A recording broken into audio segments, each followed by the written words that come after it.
Qu'est-ce qui se passe à Mwenga encore? Des affrontements signalés à Mwenga entre la FARDC et le Wazalendo. Félix va-t-il aller signer l'accord avec l'AFC Bar M23 volontairement ou il a été forcé? Comment des contradictions continuent entre le gouvernement et son armée? Et l'armée se contredit à l'armée. Bonjour, bonsoir. Nous vous saluons de partout, vous êtes en train de nous suivre. Nous venons analyser, notre analyse va être peut-être longue, comprenez-nous. Nous voulons un peu comprendre certaines choses. Likez, abonnez-vous, partagez, restez connectés. Surtout, ne manquez pas de nous suivre sur Facebook, YouTube, TikTok. C'est grâce à vous que nous sommes en train de devenir une grande communauté. Ne manquez pas aussi de prier pour nous, s'il vous plaît.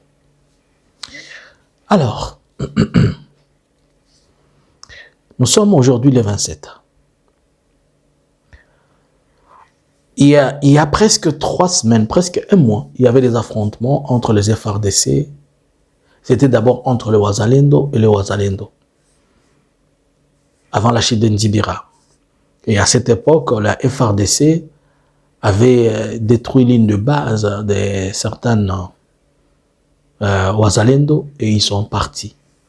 À cette époque-là, les conflits s'étaient liés par rapport à la question des taxations illégales. Pas plus qu'avant-hier, nous avons parlé de ce qui s'est passé dans le Sud Kivu, toujours vers dans les territoires de Fizi, précisément à Misisi, un affrontement entre un Muzalendo Mfuliru et l'autre Yakutumba.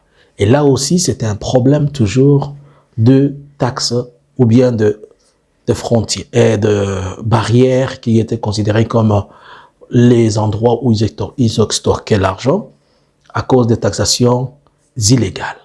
Ces derniers, ils ont plié, il y a eu même 12 personnes qui ont été tuées, plusieurs déplacés internes. Ce sont les gens ont fui le village. Mais aujourd'hui, nous nous retrouvons encore dans cette même histoire. Qu'est-ce qui ne va pas? La FARDC n'est-elle pas à mesure de pouvoir bien coordonner ou bien harmoniser avec ses collaborateurs? Est-ce que cela démontre et cela prouve à suffisance qu'il n'y a pas, la FARDC ne maîtrise pas? Mais aussi, il y a un élément important. J'ai suivi le général porte-parole du gouvernement qui dit que les FDLR sont dans les territoires qui sont occupés par le M23 et l'armée rwandaise selon eux, et que l'armée rwandaise serait en train d'empêcher, ça c'est le porte-parole du gouvernement congolais, qu'il serait en train d'empêcher les FDLR à rentrer chez eux puisqu'ils veulent rentrer et ils viennent le faire la guerre. Mais nous voyons le Wazalendo qui sont en train de se battre avec les FARDC. Alors que les FARDC, par l'entremise d'une porte-parole, ils avaient fait un communiqué demandant à tous les FDLR de déposer les armes pour qu'on puisse le prendre et les amener chez eux. Maintenant, au lieu que les armes soient déposées, puisque les FDLR sont dans le Wazalendo, au lieu que les armes soient déposées, ils commencent à s'affronter entre eux. Est-ce que ce sont les FDLR qui s'affrontent avec les FARDC? Puisque, n'oubliez pas, dans le Mwenga, les Chabunda, partout là-bas, c'était des bastions et des fiefs qui étaient qui appartenaient aux FDLR.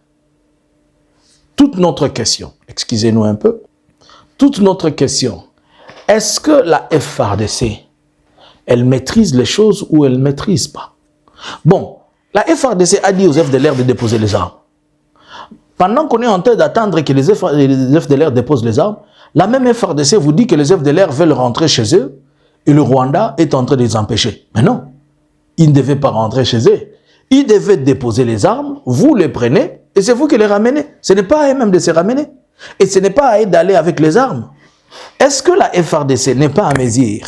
Ici, elle ne démontre pas qu'elle n'est pas à mesure de pouvoir désarmer les FDLR dont il a dit. Ça fait presque 1 ou 2 semaines depuis qu'on nous a parlé de cette histoire.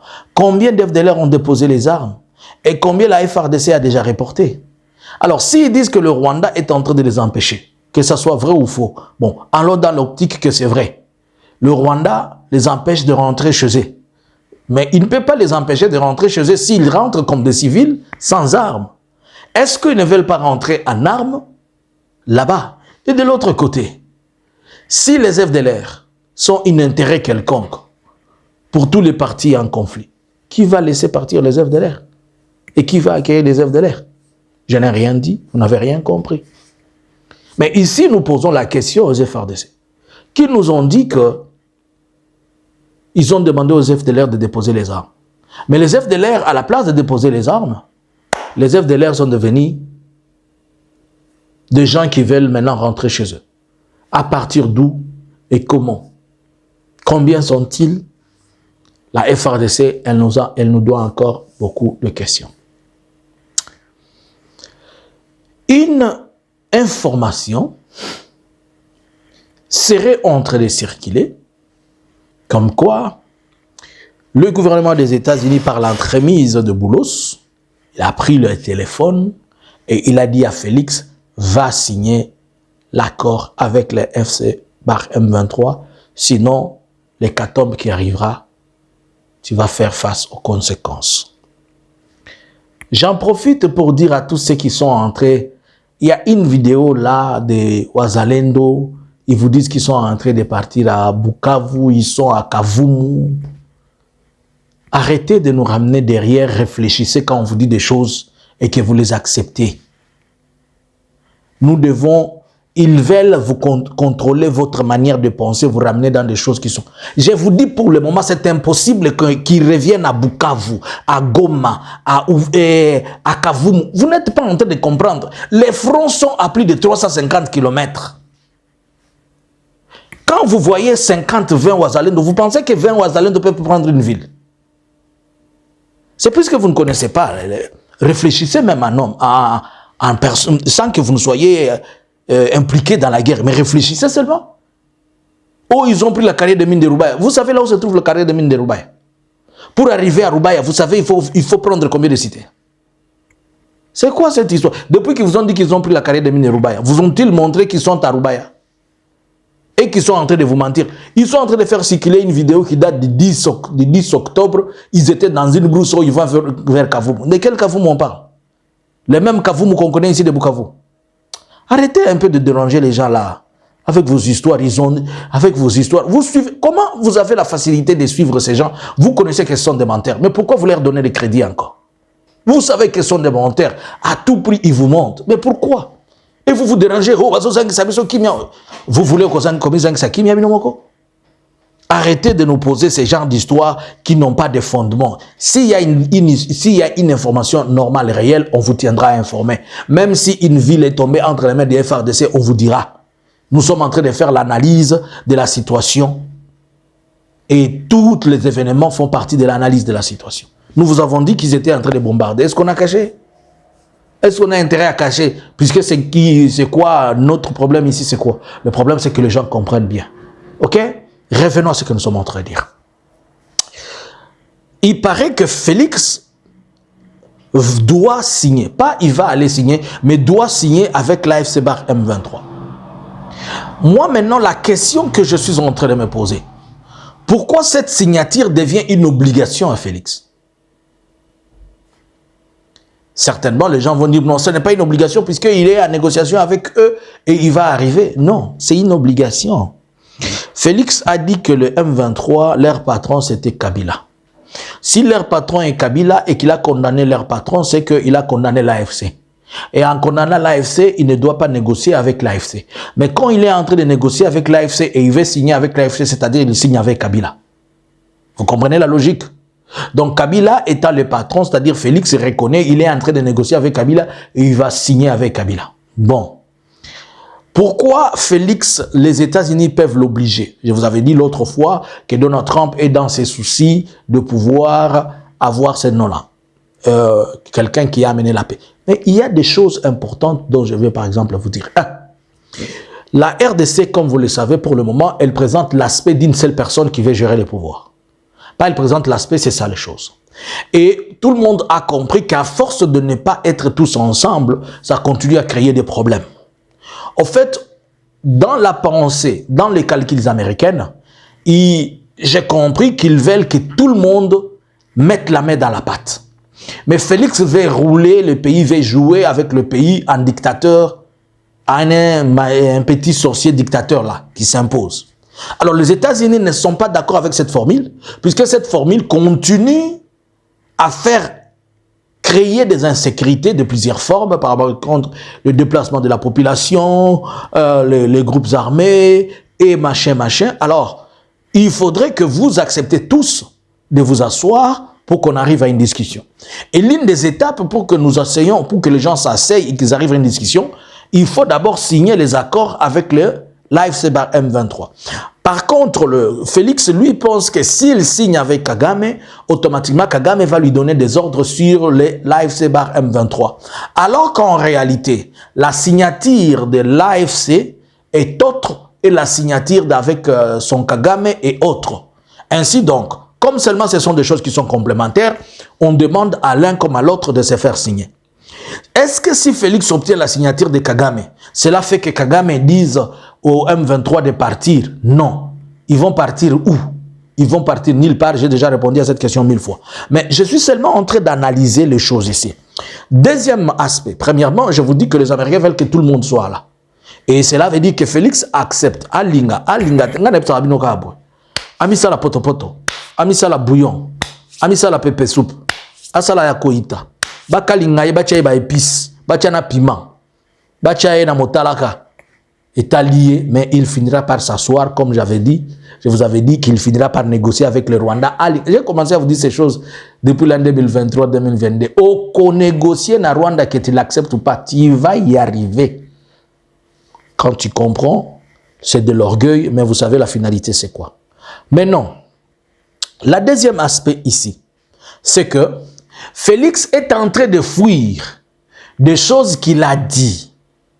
Que je ne signerai pas avec des gens qui, quand vous vous retrouvez, ils ne parlent que deux étrangers. Vous voyez ces formules, intégration, brassage, tout ça. Félix est en train de fuir ce qu'il a dit pour éviter qu'on le demande et lui pose des questions. Pourquoi? Puisque dans la feuille de route ou l'accord qu'ils vont signer, il sera stipulé, je vous l'ai dit aujourd'hui, vous allez retrouver ça, il sera stipulé ceci. Le troupe de l'AFC M23 ou bien avec les FRDC, ils vont créer un mécanisme où ils vont être mis ensemble. Qu'on change de termes, qu'on change de mots, qu'on appelle ça conjoncture, qu'on appelle ça jointure, qu'on appelle ça lien, ça s'appelle brassage, ça s'appelle mixage, ça s'appelle intégration. Que vous changez même si tu appelles ça Maman Marthe. Et s'il ne veut pas seulement qu'on signe là-bas, tu vas dire et la FRDC et les M23 vont Maman Marthe.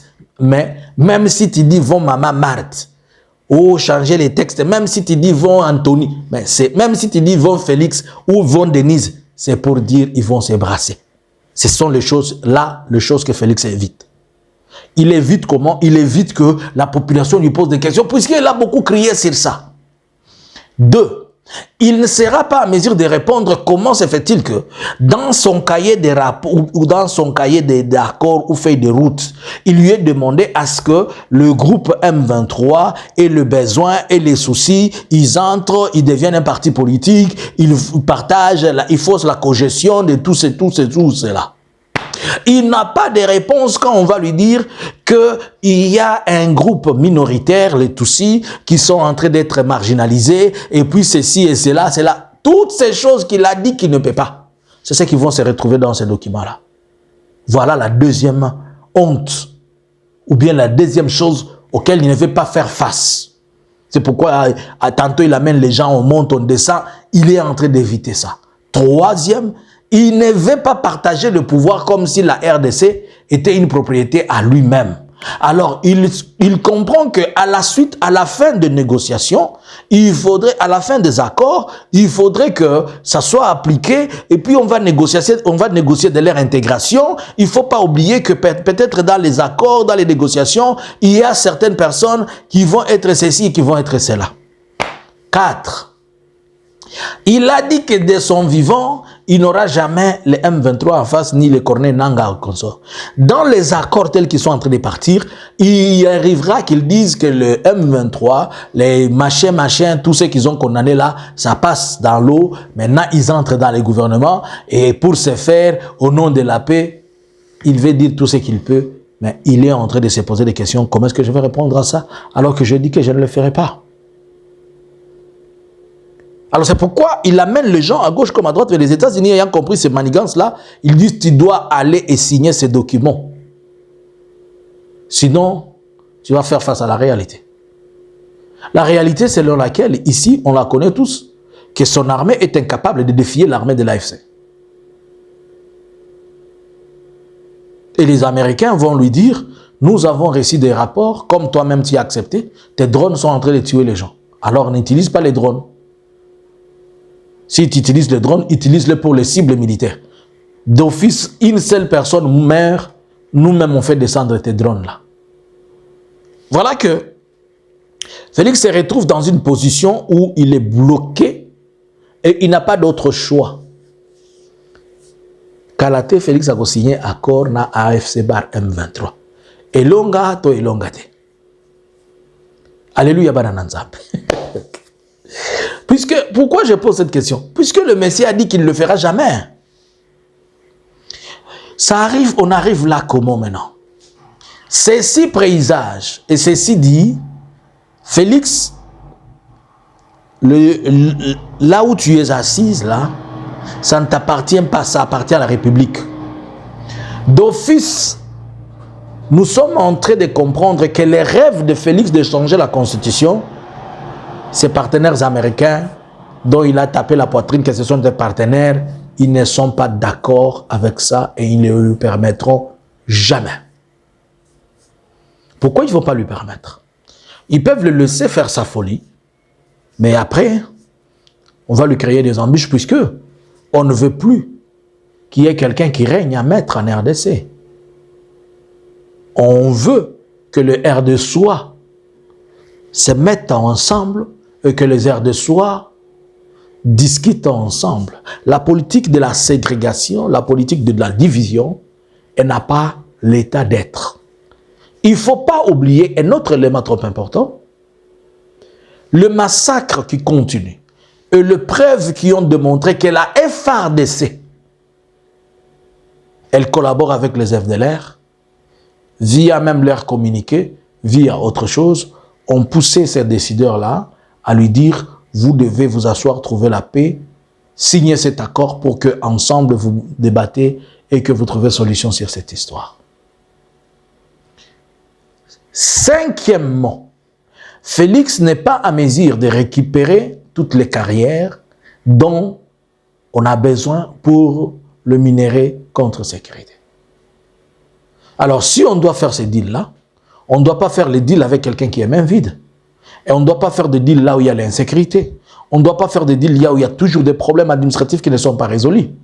Sachant aussi que la politique et la diplomatie de Félix a démontré beaucoup de failles. Je vais vous dire par exemple, savez-vous que les gens qui sont partis négocier à New York, cette délégation-là, ils prenaient des chambres, comme d'habitude dans les hôtels. Mais ce qui est ressorti des hôtels, c'est ce qui les a accusés. Je ne vais pas citer les noms de ceux qui y étaient. Mais dans les chambres de beaucoup, on a retrouvé plusieurs préservatifs à gauche comme à droite. On a retrouvé des bouteilles de liqueur. Des gens qui sont venus négocier des histoires importantes comme cela. Et on ne faisait que retrouver des... Ils pensaient qu'ils n'étaient pas surveillés, mais ils étaient surveillés par les Américains, puisque c'est de la matière sécuritaire, ça se passe aux USA. Il faudrait qu'ils sachent, qu'ils comprennent la philosophie des gens avec qui ils étaient. Tout ce monde-là que vous savez qui était parti là-bas, les hommes-là, je ne veux pas citer leur nom, ils étaient seulement dans les préservatifs. Ils étaient seulement dans les liqueurs. Et le gouvernement des États-Unis s'est dit, ces gens ne sont pas sérieux. On ne peut pas faire de grandes choses avec ces gens. Il faut trouver une autre force qui soit à mesure de pouvoir travailler avec nous. Ils viennent de faire une autre réunion juste après le sommet le sommet de New York, là, des Nations Unies, le ministère et la première ministre et tout le monde, ils ont convoqué, ils ont fait quelque chose. Disons qu'ils veulent créer un bureau de la traçabilité des minéraux au niveau des États-Unis. Ils ont perdu au moins 15 ou 10 millions de dollars. Ils n'ont pas eu un seul investisseur américain qui était là-bas. Même pas un officiel. C'est-à-dire, même quand il se permet de dire qu'il faut faire des choses, personne ne prend pas ça au sérieux. C'est quoi cette histoire de la traçabilité? Je vais vous expliquer un peu. J'y ai travaillé en 2010-2011 dans les territoires de Walikale, vers Njingala. J'ai coordonné Njingala, Kibua, Poloso, Masisi et Ruchuru, de tout ce qui était même dans le l'Itebero là-bas, c'est question de traçabilité. Je vous explique ce quoi. À l'époque, le gouvernement de Kabila, ils mettent ensemble un mécanisme avec les Nations Unies pour la traçabilité des minéraux, c'est-à-dire quand le minerai quitte le carré minier, les minéraux vont sortir, les minéraux vont être étiquetés. On va mettre le bureau, on va mettre le poids, le tantal. C'était comme un QR code qui devait être sur chaque minerai pour comprendre les minéraux qui sont les minéraux de sang et ceux qui ne sont pas des minéraux de sang.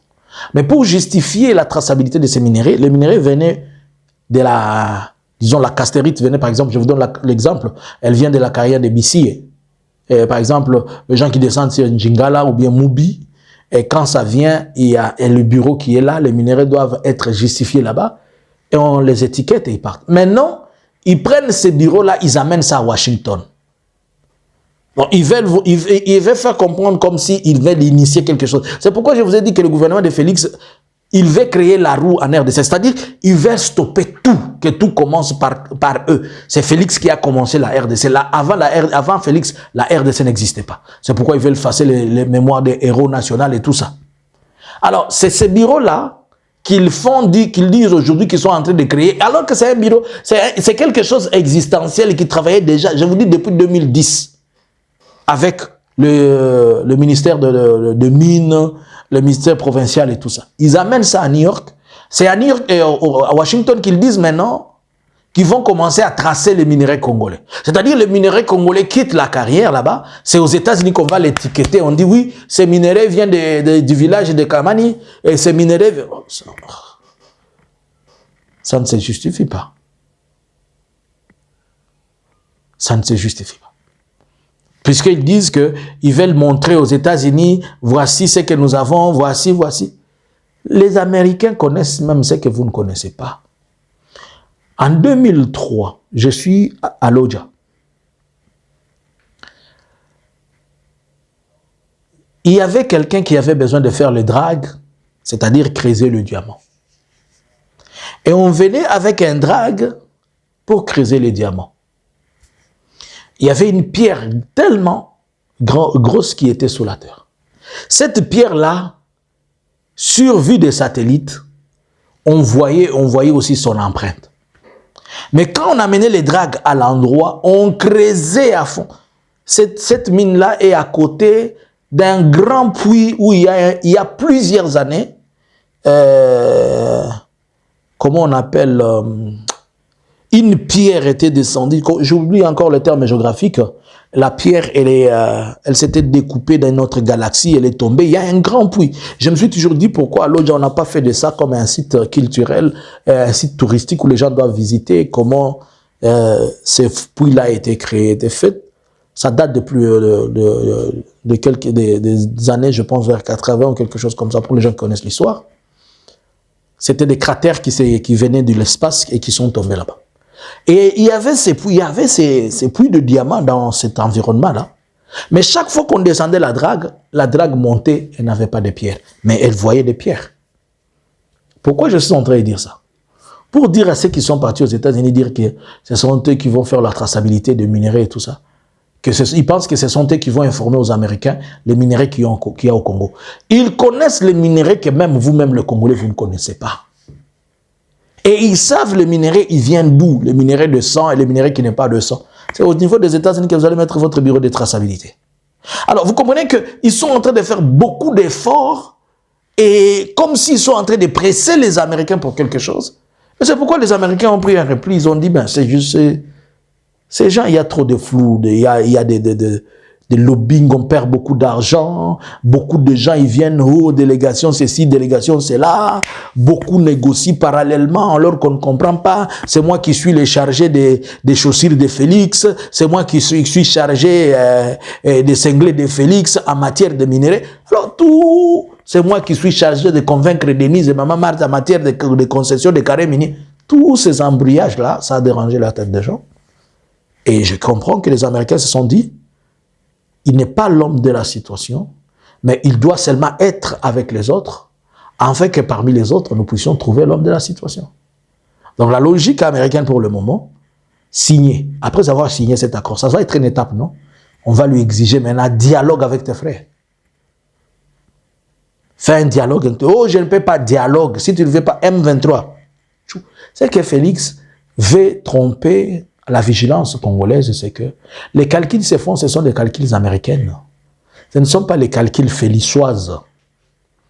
L'enfant de Maman Marthe, ces calculs-là, ce sont des calculs qui l'amènent vers un trou. Mais le vrai calcul, c'est ce que la Maison Blanche sait et ce que les officiels ont mis en place. Et pour ce faire, ils peuvent accepter que vous fassiez vos histoires. Mais quand vous voulez mettre le sang dans les pays dont eux-mêmes ne sont pas les propriétaires de ces sangs-là, ils ne veulent pas. Et pour le moment, ils veulent quand même que tout le monde se mette en place, qu'ils parlent, qu'ils discutent et qu'ils trouvent solution. Donc, j'étais en train de vous faire comprendre que la signature qu'on va voir, le feuille de route et consorts, est là les caractères imposants chez Félix. Puisque Félix veut rester seul, le roi de la RDC. Atikala nan kozala ta roi ya ndaku na été. Atikala kozala roi ya famille na été. Siko kaka na RDC. En tout cas, je comprends qu'il est permis à tout le monde de rêver, mais il n'est pas permis à tout le monde de vivre ses rêves. Roi dans un pays qui a 450 tribus, où vous êtes en train d'exclure et tuer, terroriser tout le monde. Et vous pensez que vous allez régner dans la terreur pour 450 tribus. Un tribu peut accepter 2, mais les autres. Donc, c'était un peu, mon analyse, il est long, mais il fallait quand même que je réponde à cette question. Bonjour, bonsoir. Analysins Congo subscribers.